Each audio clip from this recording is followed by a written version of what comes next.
సర్టిఫికెట్ల కోసం ఆఫీసుల చుట్టూ తిరుగుతున్నారా? ఇకపై ఆ అవసరం లేదు అంటోంది ఏపీ సర్కార్. ఫింగర్ టిప్ తో పనులు చక్కబెట్టుకోవచ్చు అంటోంది. అది కూడా సేఫ్ గా, సెక్యూర్ గా. ప్రభుత్వ కార్యాలయాలు, గవర్నమెంట్ ఆఫీసర్ల చుట్టూ తిరిగే అవసరం లేకుండా ఇవాల్టి నుంచి వాట్సాప్ ద్వారా పౌర సేవలు అందించేందుకు సిద్ధమైంది ఏపీ సర్కార్. సర్టిఫికెట్ల కోసం ప్రజలు ప్రభుత్వ కార్యాలయాల చుట్టూ తిరిగే విధానానికి స్వస్తి పలకాలని ఏపీ సర్కార్ నిర్ణయం తీసుకుంది. దేశంలోనే తొలిసారి వాట్సాప్ గవర్నెన్స్ ద్వారా పౌర సేవలు అందించనుంది. మొదటి విడతలో 161 సేవల్ని వాట్సాప్ ద్వారా అందించనుంది.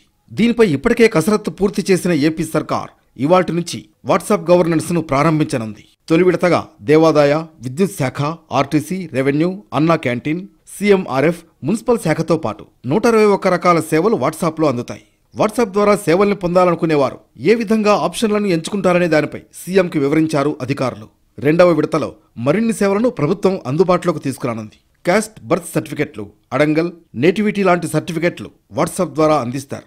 గవర్నమెంట్ ఆఫీసులకు వెళ్లాల్సిన పని ఉండదు. సమయం ఆదా అవుతుంది. ఒక వాట్సాప్ గవర్నెన్స్ పెడుతున్నా, మీరు ఏ పని ఉన్నా మీరు ఒక లెటర్ పెట్టేస్తే మీకు కావాల్సిన సర్టిఫికేట్ ఆటోమేటిక్ గా మీకు వచ్చేట్టుగా యాక్సెస్ ఇచ్చేస్తాం. మీరు ఏ ఆఫీసుకు పోయే పని లేదు. ఆ తర్వాత సర్వీసులు పెంచుకుంటా పోతాం. ఫైనల్ గా ఎక్కడ ఆఫీసుకు పోయే పని లేకుండా మీరు చేస్తా ఉంటాం. వాట్సాప్ ద్వారా పౌర సేవలు అందించేందుకు 2024 అక్టోబర్లో మెటా సంస్థతో ప్రభుత్వం ఒప్పందం చేసుకుంది.